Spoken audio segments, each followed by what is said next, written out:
Let's start with prioritizing self-care in your life. This is a balancing act for you. In your work, being a mom of a little one, having a partner, you're engaged in the community. So talk to me, but I know you value and understand the importance of this, but valuing and understanding it and also applying time, because in the time that I've known you, you went from not being a mom to being a mom. So that changes how you balance all those things. So talk to me about your self-care journey. So self-care for me is not drinking a glass of wine, taking a bubble bath. That would do nothing for me. It stresses me out more because is the bathtub even clean? I have to get baby toys out of it. I don't even like wine. And the water doesn't even stay hot. So it's not that aspect for me when I think of self-care at all. Yeah. When I think of self-care, I think of the small things that I can do day to day that add up, that let me have this sense of I am in control, I can empower myself, and I want to do what fills my cup up.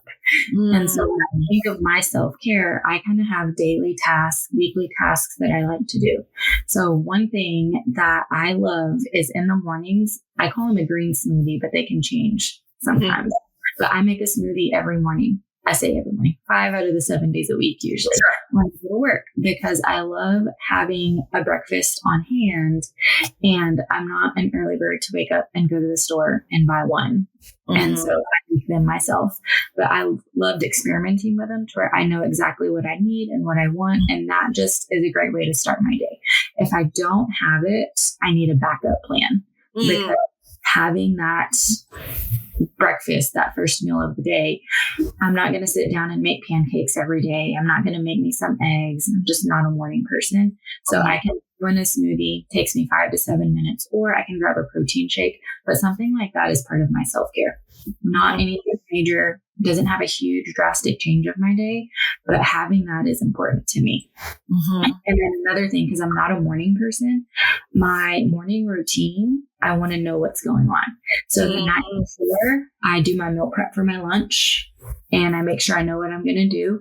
I make sure my clothes are picked out because I just don't want to think about that in the morning. Same thing with my daughter. Are her clothes washed and ready to be worn the next day? And I just do little things like that because it's important for me that in the morning, I just wake up and I just kind of go through my motions. And so that's kind of a morning aspect of self-care. But then even just kind of throughout the day, I like to be mindful of the little things. So when I'm at work, I'm a marriage and family therapist. So whenever I'm seeing clients, 99% of the time, I'm going to have a cup of water with me. I always need that because 1, I'm talking, 2, water's good for you. 3, I actually really like drinking water. I don't want flavored water as much ever so often, but I want my water there right there with me. Yeah. And so little things like that. And then even something like music. I love just different playlists. And with my 3-year-old, Disney's huge, Frozen. Listen to that on repeat. Spotify is going to tell me that's my most played album right now. But, I have Frozen, but then I have the music I know that feels good. And it just kind of helps with the mood. And so having that, and then always, the friends and the family support, all of that is really good too. Whenever I have friends who are therapists or they know the therapist field, the mental health life, it's really nice because I can go to them and they just can give me that shoulder to cry on. They can just give me that listening ear. And that's really good for my mental health and my self-care because in this line of work, it's so easy to take home work, but it's so important not to. And all of those pieces just kind of help me keep it together for my self-care in order to keep doing what I'm doing and not go down the very common path of a burnout in this field. Yeah, absolutely. You hit on things there that I think are really important. These things are incorporated into your day. You're not like carving all this extra time out. This is part of your day. You know what you need. And those basic things like making sure we're fed and making sure we have enough water, that is self-care. And those are the things that so many times women get themselves in trouble. They haven't taken the time to feel themselves. They haven't had taken time to drink the water. So their blood sugar's crashing. They're thirsty. All these other after effects of not fueling your body properly. Yes. Start cropping up. That is and we start thinking about other things like, did I go for my run, or did I, or the spa or the massage? And those things are nice, and there's a place for them. And I think they have a lot of value, but also just knowing what you need, like you knowing yourself well enough to know what you need, what you value, what's going to fuel you, because these things are very unique to each one of us, but you know yourself well enough. I relate wholeheartedly to the morning person piece. Yeah. I hate when Brady will usually, my husband will usually get up a lot of times and make the coffee. A, he's a morning person, and B, he usually has to be up earlier than me. The mornings that he's like, I am running late, can you make the coffee? I'm just like, oh God, I'm going to start my day making the coffee. I mean, it sounds so ridiculous that it's like, I just don't want that. I want minimal to be asked of me. I want to get up, drink my coffee slowly, ease into my day. And so I think and also being prepared the night before, you know what you don't want to have to ask of yourself. So you're going to take that time when you do feel like to do these things. That is such a great example, I think, of how busy women with a lot going on, think of those basic things that are going to help you and help you feel less anxious, less stressed, and less crabby and short. Because when we're being asked to do things we don't want to do in the moment, like us slow waker-uppers, like we get agitated and short-tempered. And don't want to be that way. So you've taken care of those really, sounds like basic, but very important needs that are caring for yourself. So I'm really glad you said that, because I think that's something, it's like, wait a minute, I can do that. And it sounds basic, but if you don't have it, or all of a sudden you start doing it, you're like, whoa, that is making such a huge difference. And it was just that, breaking it down into things that are really palatable and basic, but absolutely necessary. Yeah. And then a lot of it was trial and error of what worked for me and not. And it was a level of trial and error on a daily basis and a weekly basis. Because there are some things that I'm going to do weekly and I'm going to be solid on, and some things that I need to do daily. But there was some trial and error of what worked, what didn't. I learned I can clean more at night than I can in the morning, so I don't ever try. I learned that my daughter and her breakfast approval list varies and changes. And being mindful that we have the different options that are easy to do and available. That way I can do that adjustment too, because I can't, as much as I would love to say, hey, this is what we're doing this week. She has her mind of her own, which I love. But it's an adjustment in the morning when it's not like I would prefer. But I know that that's going to be a flexible statement. I know that that's going to be inconsistent. Yeah. But I have the consistencies within it to help me adjust with it. Exactly. That flexibility piece. I love that. Thank you so much. So good. And also too, you talked about having the friends, and especially in the work you do, and we'll talk about this more in a minute, but you're mindfully aware of what it is you need. But having those people, and even if you're not women out there, not those people, and I talked about this on an episode a few weeks ago with Kara Tuttle Bell about having those people that understand what your day-to-day is like, that you can share with, even vent with a little bit. So you're not taking it home. And it's better for your partner. It's better for your kids. If you've got those common people that you can just sit down, have a conversation with, release something, let it go, even process through with people that understand and probably need to do that too. And so having that circle that you have, that you trust, that you can do that with, I think is so important. And it is a tenet of self-care, just keeping yourself mentally and emotionally, where you want to be. So good stuff there. Thank you for that. Confidently setting boundaries. You really spoke to it. You have some boundaries of like, I'm not doing this in the morning. It does not work for me. It doesn't serve. So I'm going to do this here instead. I've created these relationships in these spaces where I can do this. So it's not impacting me or affecting me adversely here. But even within that, you've got to be mindful of, you're trying to schedule times that work with patients, but also work with you and your family. So talk to me about managing your boundaries and your time within all of that. Yeah. So prior to having a daughter, I would easily and gladly say that I was a workaholic. It didn't bother me. I could work. I, at one point, since I started working when I was about 15, I've almost always had more than one job. And then even when I was in school, I usually had a part-time job here, and it never bothered me. I loved it. Yeah. I was determined go-getter. I'm going to move forward.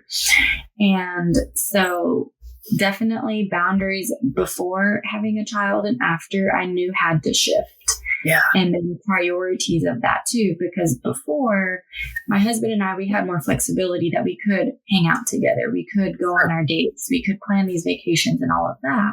So before, the workaholic in me, the impact on my family life wasn't as much as whenever I was having my daughter. I knew my schedule had to change. And I knew it was going to be a process anyways, because I never want to tell clients that I see in the evening, hey, I'm just done with you. Sorry, peace out. Yeah. And it's a process.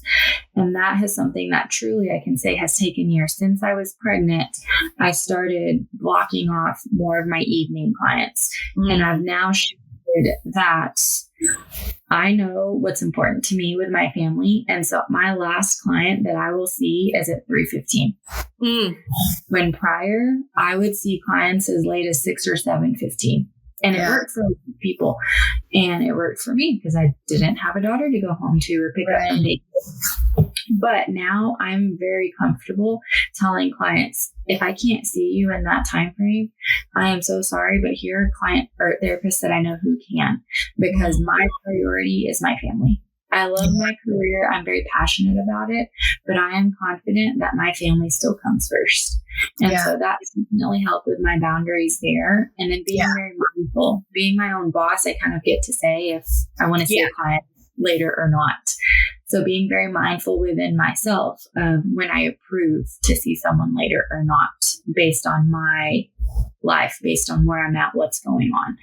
And so making sure I stay true to that and having that work-life balance, and at this point, I can very much say I have, and I enjoy, and it works well for me, but maintaining that. And something that I've really enjoyed too is going through it, listening to my body on, is that balance still there? And this is more specific to like the work-life balance, but listening to my body in every nature is always going to be a positive. But my work-life balance, I know I'm not a morning person. So on Sunday night, if I was out visiting family and we were driving home or we just got back from vacation, Monday morning, I better not have anyone on my calendar first thing in the morning. Because I know it's going to be tiring and exhausting. Or if I had a full day one day, looking at what my schedule looks like later and when I know I'm going to get my breaks, so that way my body can say, all right, we're here, we're present for this moment, but then you get 2 hours and you can take a nap if you want. Giving myself that freedom and that grace to be sleeping on my couch. Yeah.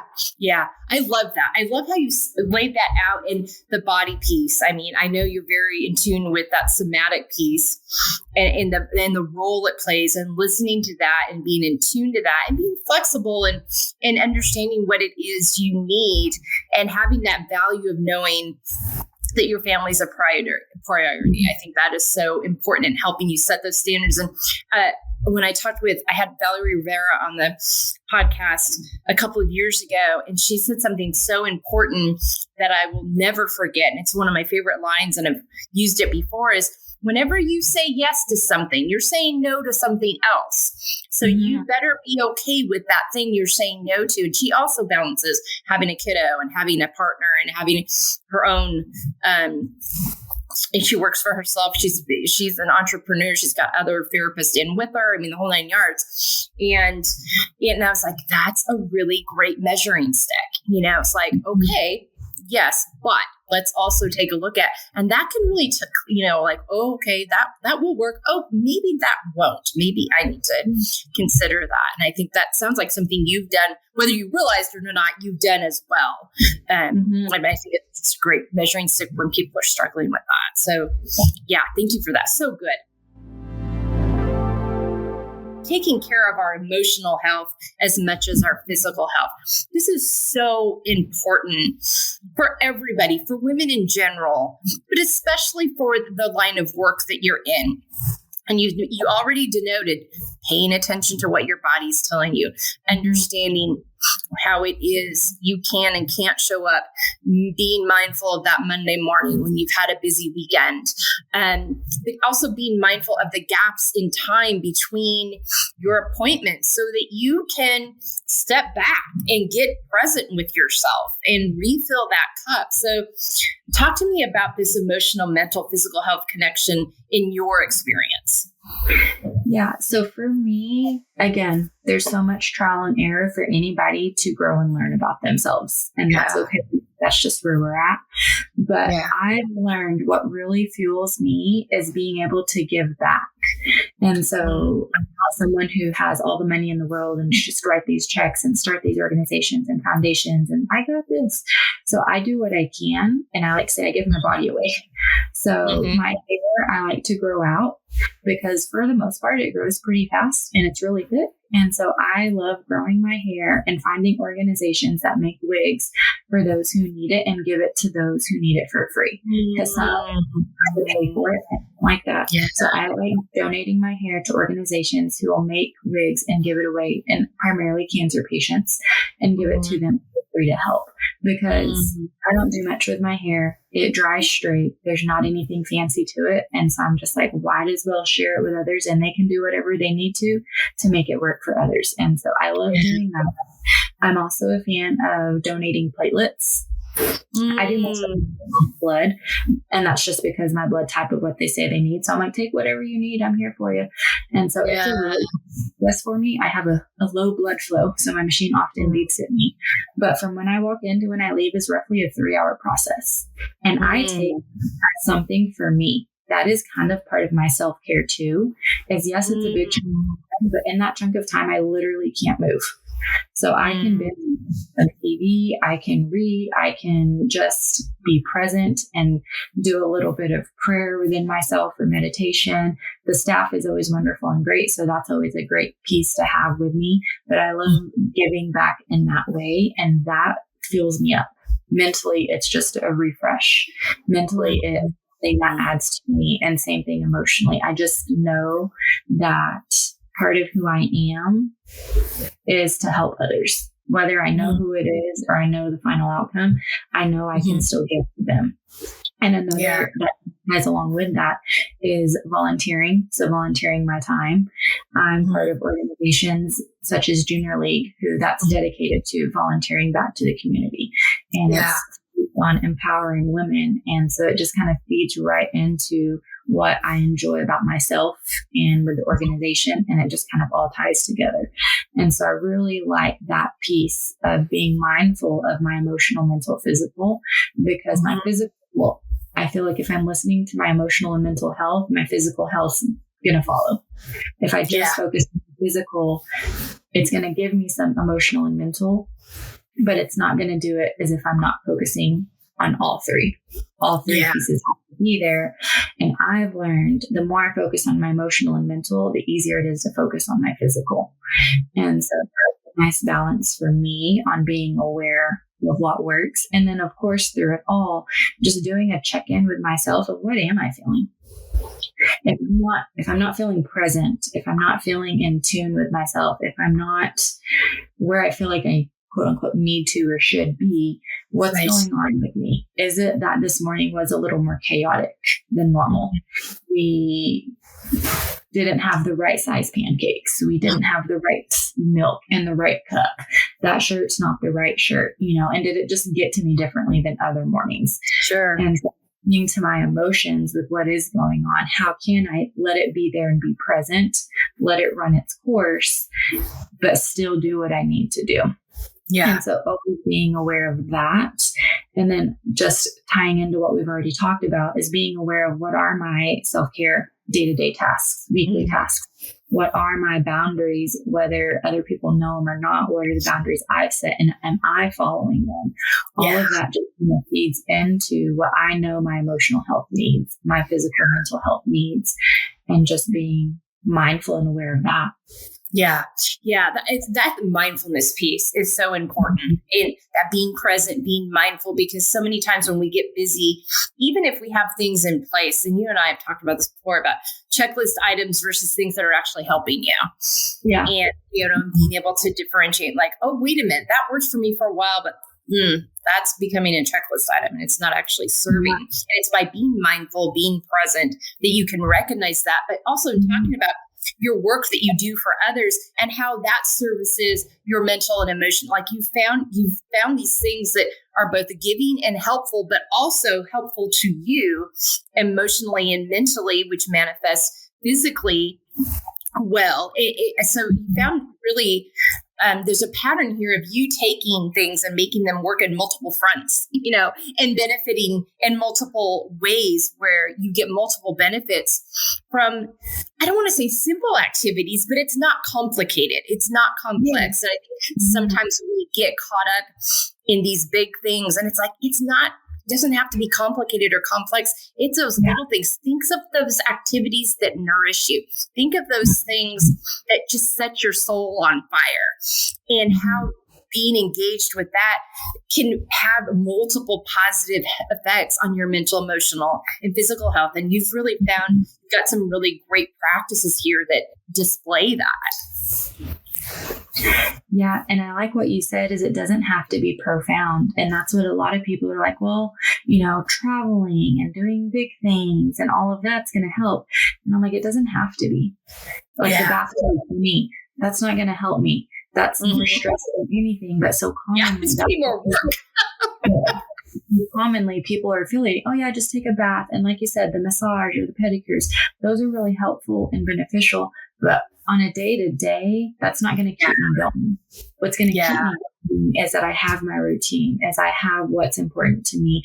I know what fuels me, and I look at finding ways to incorporate that into what I need.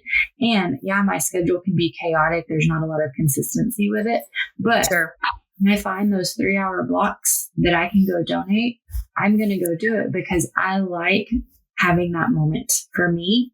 And it's fun. I feel selfish doing it, even though I'm giving to others, because I also get pampered while I go there. Like, do you need a blanket? Do you want me to go get your juice? Do you want me to do this? I'll open this. No, you just sit there, because I can't. But then also, it's like, I want to do everything because they're so appreciative. And so it's so amazing that I don't have to be mom. I don't have to be therapist. I don't have to be wife. I don't have to be daughter. I get to be me. And I get to do something that I enjoy. And so that's where it's not this big, profound thing that people have to do to find this balance, to find this self-care or these boundaries. It can be little things like that. Same thing with the music. I drop my daughter off at daycare. It's my playlist. Yeah. It just helps. This is a big one. Yeah. And I love that you said that, because I think if you're driving home from work, if you're driving the kids to soccer practice, if you're picking them up from daycare, that time in between, use that for yourself. Use that to fill your cup. That's time that you don't have to create or find. It's there. So taking that time that's there already, how can that be of benefit to me? How can I fill myself up in those moments that I have? I love that. So many good examples. Thank you. Thank you so much for that. You do this a lot naturally in your involvement in Junior League and the things that you're engaged with in giving and socially and in the work you do, but supporting ourselves and other women and living unapologetically. Talk to me about your journey with that. So I am not very big as being an extrovert. I like being an introvert. I like my small groups. I like things of that nature. So a lot of this is done on the day-to-day, very casual conversation aspect. It's not so much as I'm going to go take a stance. Like some people have that strength. They have that ability. Or like you with podcast. Yeah. That wouldn't be something up my alley because I feel like it wouldn't be what I have I don't want to say I don't have the ability to, but it wouldn't be what feels natural to me. Authentic to you. Yeah. And so mine aren't in that realm. Mine are definitely more behind the scenes. Mine are definitely more just a casual conversation with you. When you first introduced me, you talked about, just kind of a down to earth. And that's kind of where I do more of mine, is just simply stating, hey, you're so much more than what you're telling yourself you are. You're so capable, you're so strong, and just reminding women. And it's very interesting as I go about this with other women, just having conversations, now being a mom of a daughter and how that plays into how I go about it with her, which then shifts how I go about it within myself, which then shifts how I'm also going about it with others too. And so I've really enjoyed that shift within myself, is seeing who I want her to grow up to be, which is believing herself, empowered by herself, and just ready to do whatever she needs to do.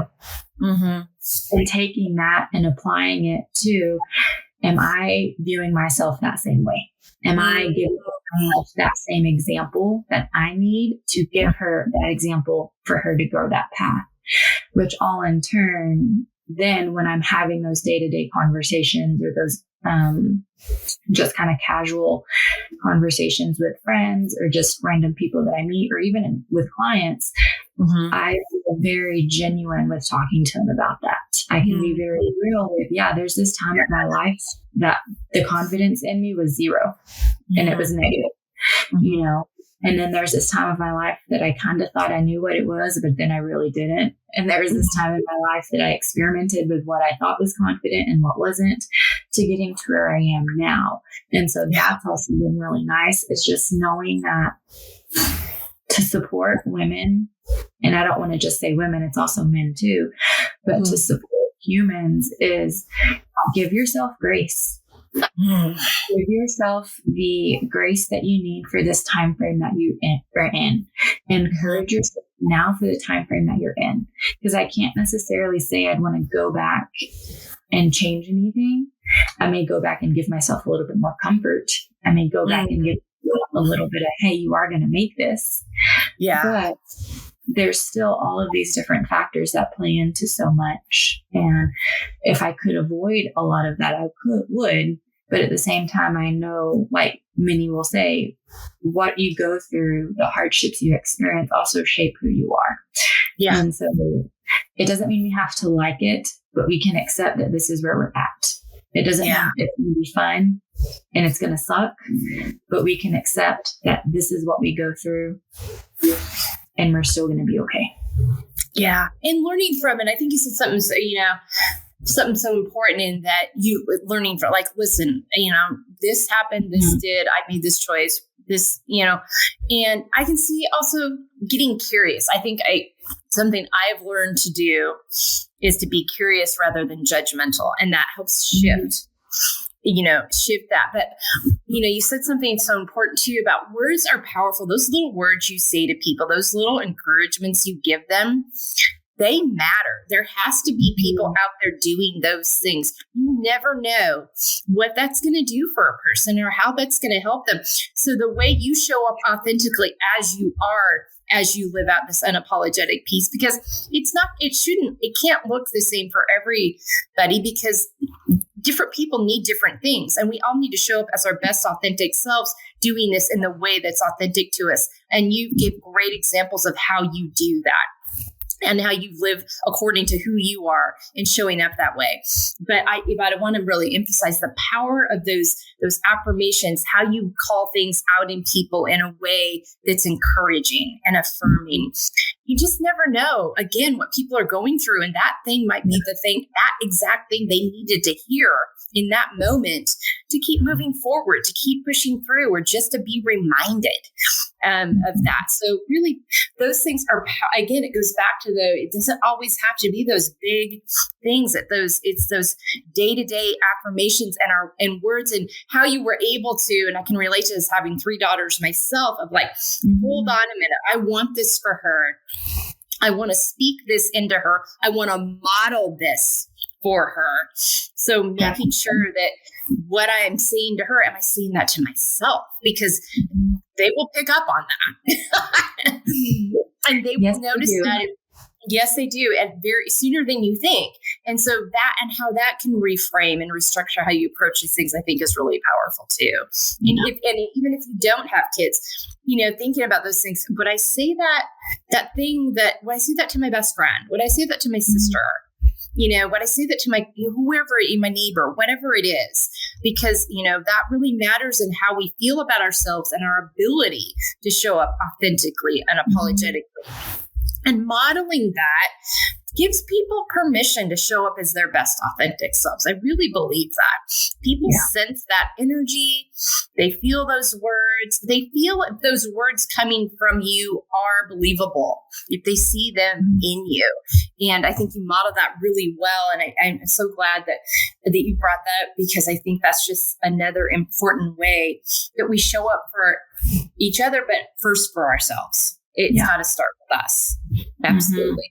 And kids, boy, you will learn things when you have them that you just didn't even know you didn't know. But it can be, but it's a great opportunity to be like, oh, okay, all right, this is a good shift here. This is how I can ensure this is happening and also be better and great. And that grace piece, man, we'll talk about that more in a minute when we talk about layers, but and giving yourself grace piece.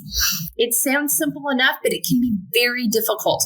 And it goes back to that being mindful and present and listening to what you're doing to yourself in your head and where you are and aren't giving yourself grace, and being intentional about that. Because we just zip through our days and we don't take the time to sit for a moment and listen to that. And I'm talking about someone who spent much of my life not sitting and listening to it until I really didn't have a choice anymore.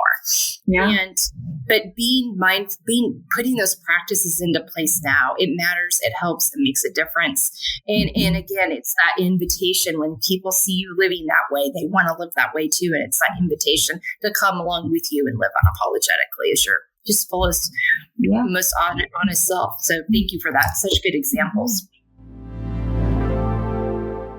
The importance of setting and coming back to your why and your values in everything you do. You talked about earlier for how family really helps you, and the importance that they play in your life really helps you in drawing those lines in the sand of where you'll put your time, spend your time, because you get pulled in a lot of different directions with all the different things you're engaged with. Talk to me about just that why and values piece playing a role in that as you come across those different asks of your time, of your space, of your gifts.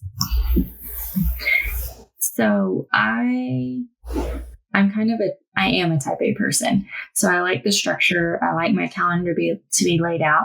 So that really helps when it comes to, does this fit? Does this not? And it also helps that daycare closes at a certain time. And so I do it without my non-negotiable. Yeah. We can just randomly do some things.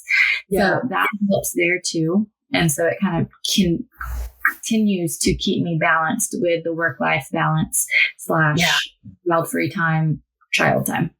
Right. And so that's a really nice awareness there.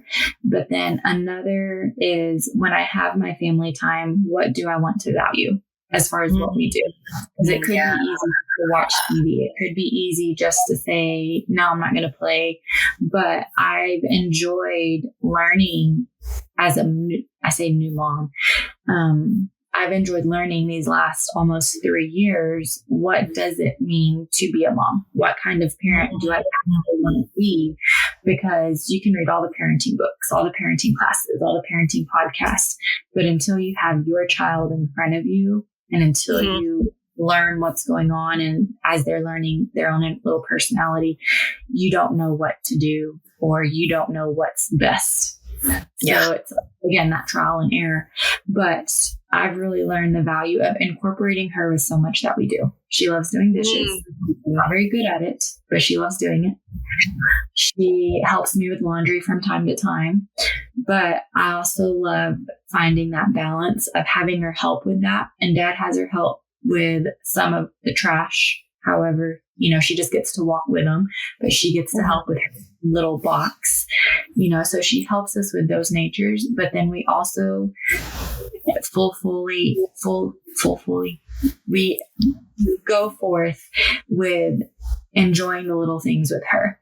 And just, okay, for you to be 2.5, 3, what do you want to do? Play-Doh. Okay, let's just full force into Play-Doh. And we play Play-Doh.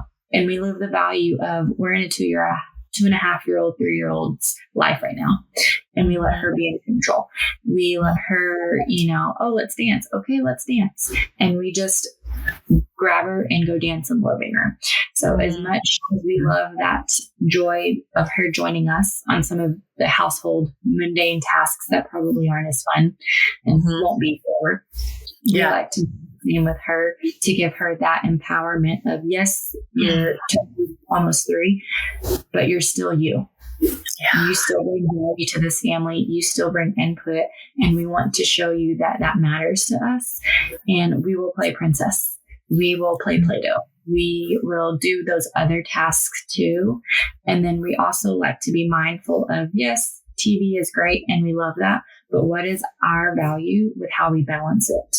And what we incorporate. And so going about that with a family perspective, that's definitely where I'm at. And my husband tried to be. As an adult, we have to adult. She cannot help us with that fully. So we're going to adult. We're definitely going to show her what it's like.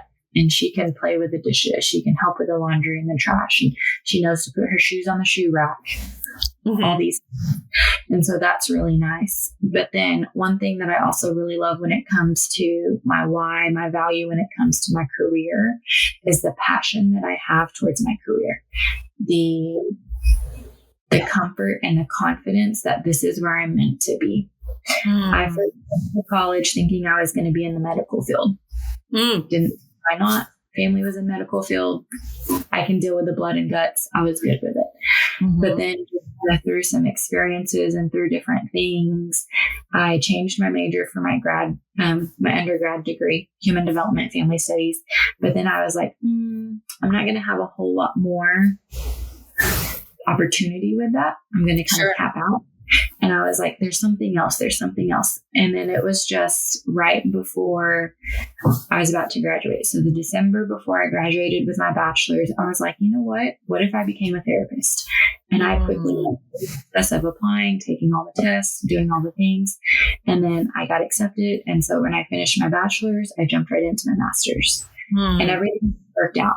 And then after graduating with my master's, just the different plans and everything that I had to go through for that led me to where I am today. And I can so wholeheartedly and confidently say, this is the passion that God gave me.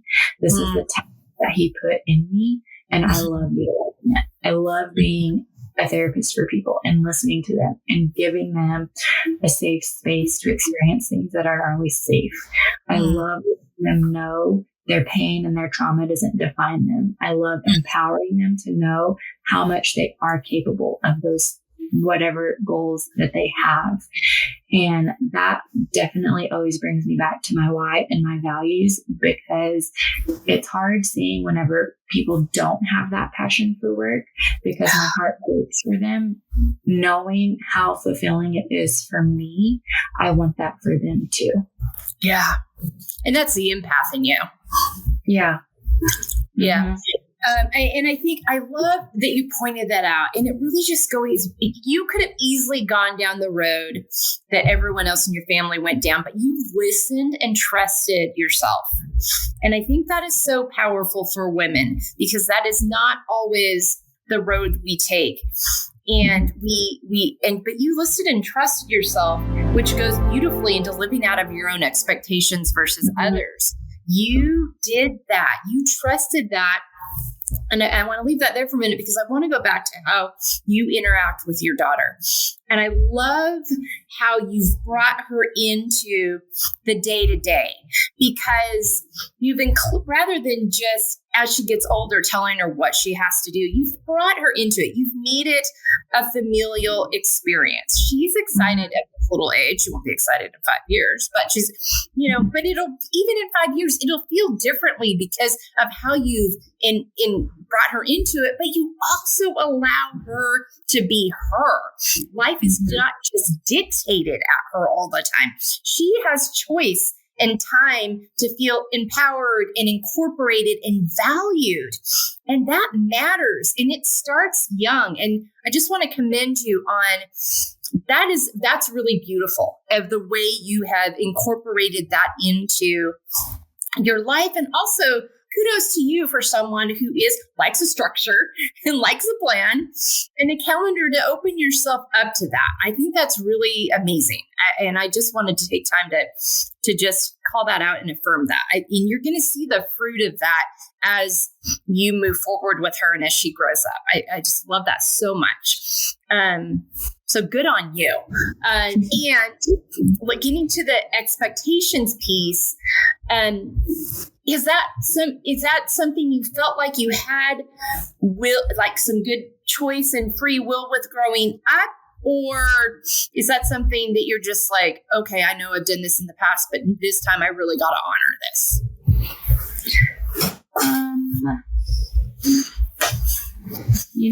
I feel like growing up, I was the youngest of three. So I was the baby, and I was also the baby on both sides of the family. So I was also very spoiled. I can admit that. I'm okay with it.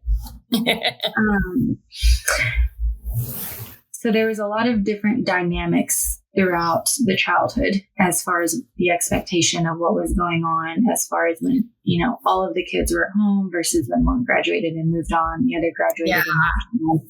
It was just me, different things of that nature. Yeah. But honestly, I feel like I had expectations more so placed on myself from what I saw with my older siblings. My siblings were definitely more of the ones to test the limits and rebel. And I was definitely one, I'm going to stay in my lane. Yeah. Yeah. My mom likes to joke that our biggest argument was I wanted to wear sandals to a football game and it was snowing outside. I was like, I don't want to wear shoes. I don't like shoes. I'm currently barefooted right now. And I'm like, one, it wasn't snowing. And two, it was shoes that had a level of a coverage. They just weren't sandals, but that was our biggest argument. That was where I wanted to stay in my lane. And I put that pressure and that expectation on myself. And my parents were definitely proud of me, but I definitely feel that I knew what I wanted to do / what I didn't want to do. And that from the siblings when it was expectations. And then, once I moved out of the house, that's a whole new story. But that was kind of a level of expectations during the childhood that I experienced. Yeah. Yeah. Well, and I think you said something you learned from what you saw, like, that didn't go so well. You're not gonna repeat that, not gonna go down that road. But also it can be tough. I mean, I was an oldest and I'm married to a youngest. And so we have this conversation where, it can be tough to follow in the older's footsteps sometimes. That there can be a lot of expectations when you go into schools and teachers and coaches and all these different things too. So also navigating that, but then dynamics change every time a kid leaves the house. I mean, we noticed this as our daughters, as one would go to college, we did not know, and this is kind of off track, but I just talks about dynamics. When Sierra, our oldest, went to college, all of a sudden, Courtney and Kylie, who are very close now, they're best friends, but they had their years where they really, really butted heads. And we didn't understand how much Sierra was refereeing that relationship until she was gone. And I was like, oh my God, they were just at each other's throats. And after about 2 months, we sat them both down and were like, this will not continue like this. Y'all don't have to like each other, but you have to respect each other. She's your sister. Love her for that, whatnot. But we're not going to continue down that road. And it was like, we were on the phone with Sierra. She called me like, we had no idea how much you did that. She's like, I just always did it. It just was there, whatever. Classic oldest. If you read all the stuff about birth order. And so that dynamic changed. By the time Kylie went to college, Courtney was so sad and so lonely when her sister went to college. So the dynamic changed again. So that matters too, in terms of expectations and how they shift and change within family dynamics as you grow up. But then you going into a space where people were in this world, and that seemed natural. It seemed like, oh yeah, of course I'll do that. And then all of a sudden, oh, wait a minute. No, I'm not going to do that. I'm going to live by this first. Did that feel freeing? Did you get any pushback? Or was that just like, oh, okay, well, she's decided to go this route. How was that? Well, I just kind of gradually started doing my own and gradually started kind of figuring out life. And I think there wasn't a whole lot of pushback. Okay. It was just, okay, because it was still, even then, I still like to kind of stay in my lane of my life, and I'm not too far out there. Yeah. So the pushback, I don't feel like was really there. And so it was nice that I just kind of got to go down this journey and experiment with what expectation I wanted for myself. But then I also felt like I thought I had it figured out in college. I thought I had it figured out while going through grad school. And then it was getting married, and then getting married is a whole new dynamic that's whoa, what is this other human thinking, and how is this even real? And this is my husband. So that was a fun journey. And I liked how we went about it because we were married for roughly 7 years before we had a daughter. And so that was nice that those 7 years, we really got to outline a lot of the expectations, because you can do premarital, you can do counseling, you can do all of that, but there's still so much to figure out. Oh yeah. You have to learn how to communicate with each other. Yeah. And so it was good because that 7 years was really powerful for both of us to have that. And so now we're getting the same thing, but we have a different, stronger foundation to go about it with our daughter. And so then there's the expectations that we kind of have there. And part of that definitely aligns with, we need to make sure we're together, this team approach, because we don't want our daughter. They will see cracks if you are not. Yes. And we only have one. So we got to, even though she's smart, we got to play smarter.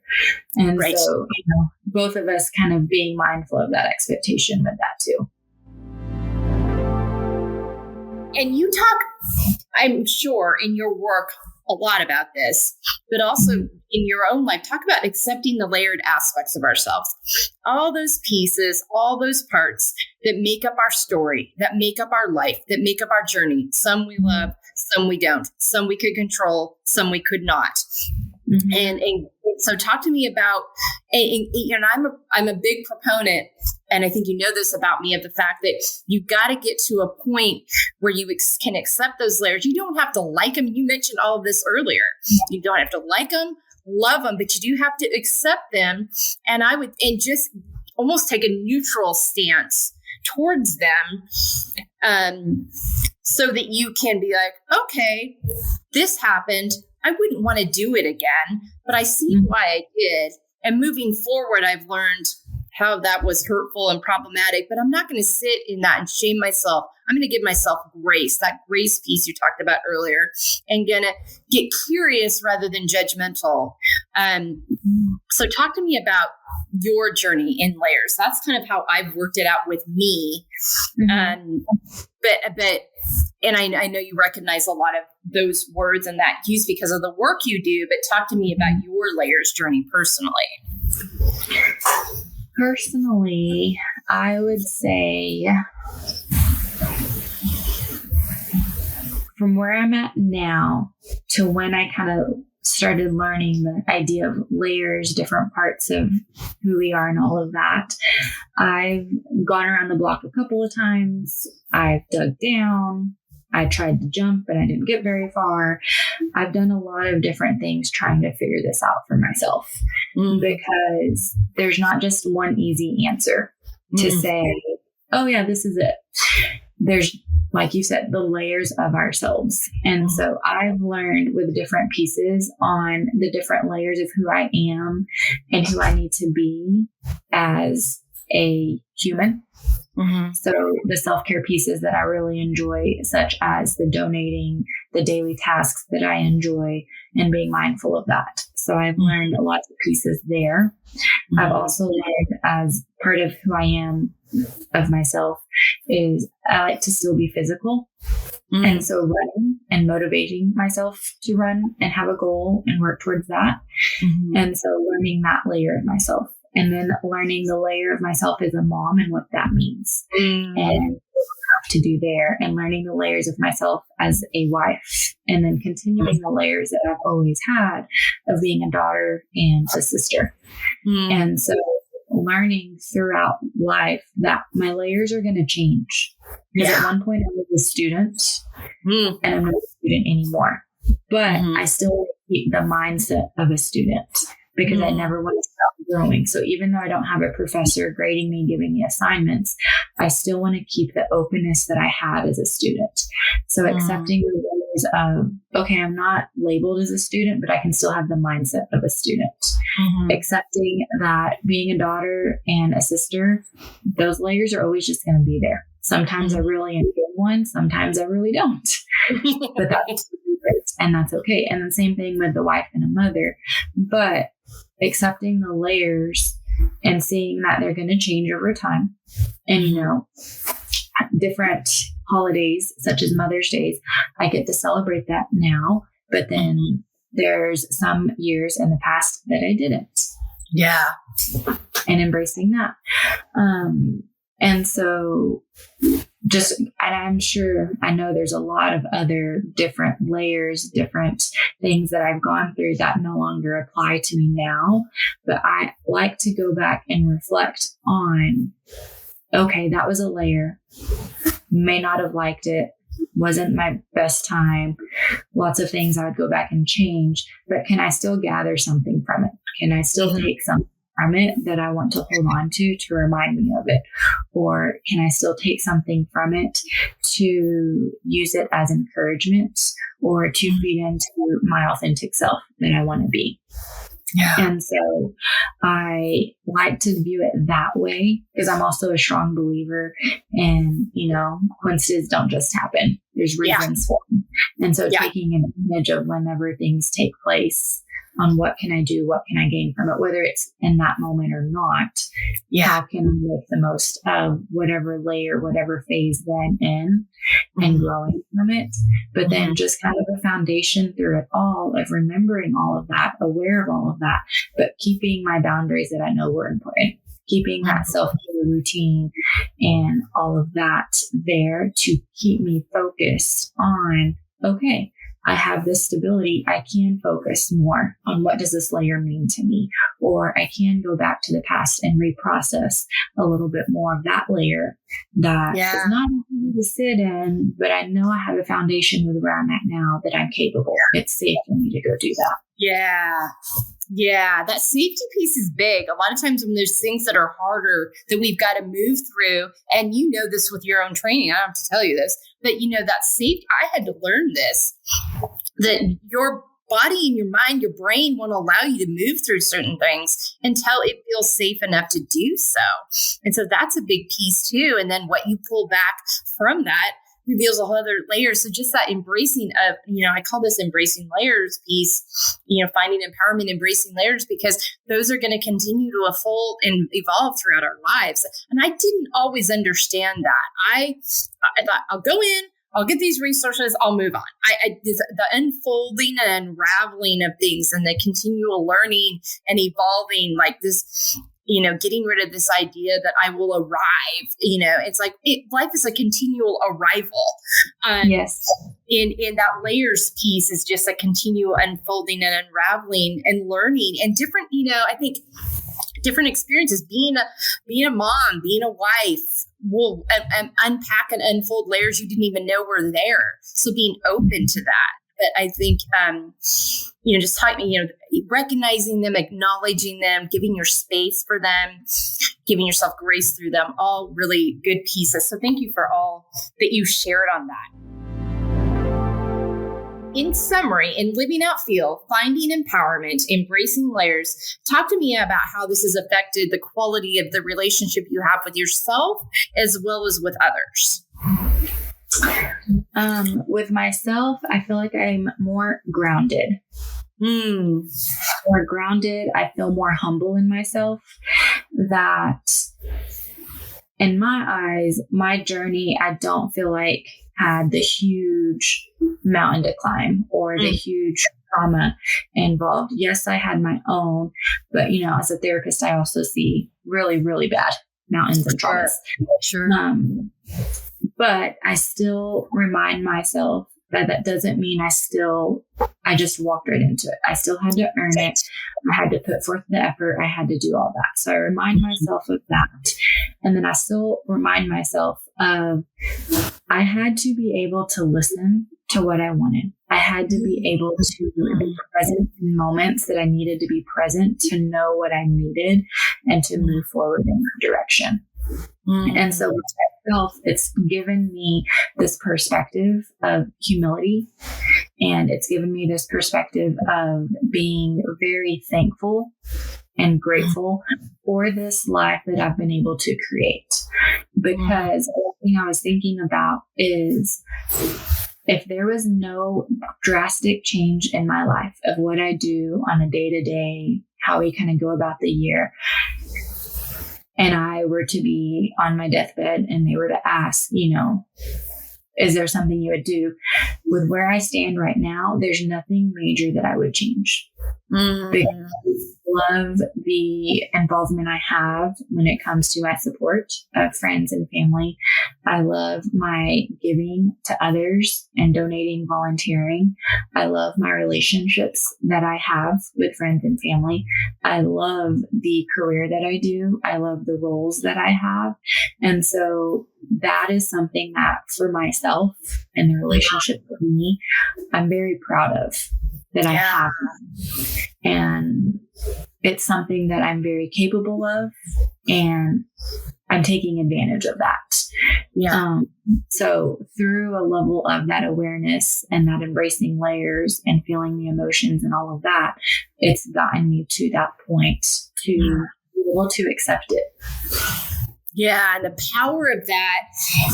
So that's so good. And it's really that when you can say that, I love that piece that you talked about, like you just no apologies, no regrets, and that contentment that brings, that then, and your ability to listen to yourself, I believe transfers into your ability to listen to others. Because using myself as an example, for years, I was not good at listening to myself and my body. And not surprisingly, I was like, oh, I'm also not a very good listener to other people. Yeah. And I don't think that was an accident as I unraveled that. So your ability, and if you're able to be a good listener in relationships, that changes everything in the relationship. That's an automatic signal that you are present, that you care, that you are hearing them, that they're known, that they're seen, they're heard. And that's really what we want from our relationships. And so thinking about that, if you want to be known and seen and heard, start with you. Are you listening to yourself? Are you showing yourself to be, are you being known and seen and heard by your own self? And then ask, before we can hope for that from other people or even ask that of them, start with you. And I think that translates easily into, not easily, but now more naturally, into that other piece of being a good listener to others. But how you laid that out, that because you honored yourself, because you listened and trusted that it's created this life for you. And that's really, also just it's a good reminder that it's possible. That's part of the reason I do this work, because I want people to know it's possible. And whether it's possible, like you got a great, much younger start at it than I did, which is wonderful. And that's what I hope for. I want everybody to have that start and that foundation. Not everybody does, but it's not too late to start it at any time. Like, I don't care if you're 25 or 75. You are worthy of that.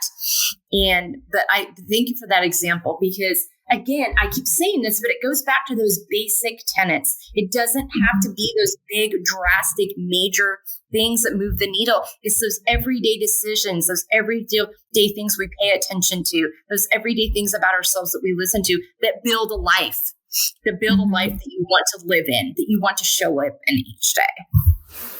And you do it with so much intention too. I feel like without the intention, it takes away from the overall purpose, because if you're not having the intention to create this life that you want, that you're in control of, then are you doing it for that checklist? Yeah. And then that's leading to that life that you're wanting to have and the quality that you're trying to get. Yeah.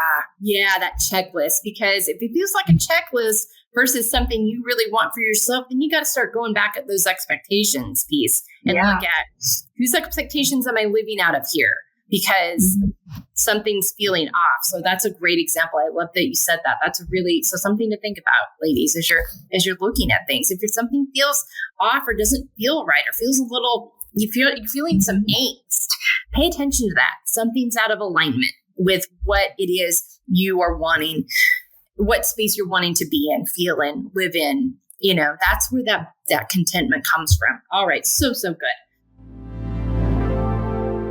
We are down to the rapid fire. Name 5 activities that nourish you.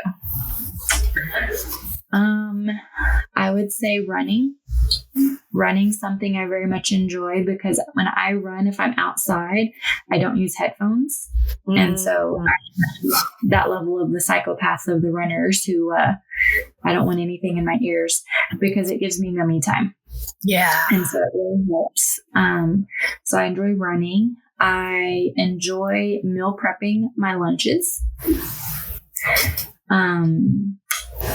I just know when I'm at work, I need to make sure I have those taken care of. So that's one less thing for me to worry about. And so I really like knowing what I have there. I really enjoy channeling my inner child when it comes to playing with my 3-year-old. We can do bubbles. We can go swing. We can do Play-Doh. We can do all the things. And it's really fun being present with her when I'm channeling my inner child. And I'm secretly a child anyway, so it works out really well. Yeah. I really enjoy putting on shorts now that it's really hot. Being a boss, I get to control that, and I really enjoy shorts, knowing I don't have to put pants on. So now that we're in summer season, I'm going for it. Yeah. And then I think lastly, I would say still incorporating the travel. That's not something I have to do day to day to fuel me up, but I still enjoy it. We still try to go off some big trips here and there. And so that traveling, cruising is something we definitely enjoy. And so still having that incorporated in my life that fuels me is really good. Yeah, that's good. So good. And 5 words on how you want to feel the next 6 months. I want to feel peaceful and connected. I think a continuation of feeling fulfilled. Energetic would be nice. I need the energy. And then I think I also want to have a level of being fearful / challenged, because I don't want to stop growing. I want to keep learning. I want to keep being challenged and fearful with trying new things, and still taking advantage of opportunities and all of the good stuff out there. Yeah. I love that. I love that last one so much. That keeping things fresh, continuing to be a learner, continuing to ask yourself to do things that maybe you didn't think were possible, or it's like, what's the worst thing that happens if I try? And I love that so much. So good. Oh, Kristin, I love this conversation so much. I feel like I've gotten to know you in even different ways than I knew you before. And in terms of your work, are you taking new clients right now in West Texas, or how is that all going right now? So I'm currently taking new clients. If you're in the state of Texas, we can do online. So as long as you're in the state of Texas, but my office is located in Lubbock. And so Lubbock, you see in-person clients, and email is a great way to reach me. And you can email me and I'll get back to you as soon as I can, which is usually a pretty quick turnaround. Okay, great. And that will be on our resources page on our website. So if you want to work with Kristin, it'll be right there. And so you can get in touch with her and work that out and learn about her. Thank you so much again for your time, busy woman. I know that your time is precious. You're a very good manager of your time. And the fact that you made time for me, and this means a lot to me, because I know you value that and you treat it with the respect that you should. And so thank you so much for sharing yourself and your story. So many good nuggets today. I'm so happy for people to be able to get to learn from you in this context. F.E.E.L podcast audience, you take that time this week. Think about those ways, those simple things that you can do for yourself that are going to move the needle. What is your body telling you it needs? What are those things that refresh you? Sometimes when we struggle with knowing how to fill our cup, we don't know where to start. Go back to those things that nourish you. What is a simple, basic thing that nourishes you? What is something throughout your day that if you've taken care of it or dealt with it, and it would relieve your stress? I mean, it doesn't have to be these big, grandiose acts, but trusting yourself. We talk about this a lot on this podcast, and I can't emphasize it enough, probably because I spent a good 48 years of my life not listening to or trusting myself. So encouraging that, it makes a difference. It can shift the narrative in your life, and you being able to live the life authentically and unapologetically that you want to live. And Kristin has given us some great examples of how she has created this for herself by choices she has made. And I think it's that those accountability pieces and those choices that we make for ourselves to be where it is we want to be. And I can't emphasize that enough, that it's not going to just happen. We have to take our part in it, our ownership in it, and trust ourselves and listen to ourselves in that. So take the time to listen to yourself this week. Take the time to make sure you're doing those simple things for yourself. Drinking your water, eating your meals. Those things matter and they all add up. So we hope that this has been a good reminder of you for that and those things that are possible for you as you take care of yourself and value yourself and create the life for yourself that you want to live. But we thank you for being with us today. Thank you so much, Kristin. I so appreciate you joining me. Melissa, thank you so much. I feel very honored that I got to be a guest and that our time finally aligned. And I appreciate the interview. Absolutely. Absolutely. All right, everyone. Take care and have a great week.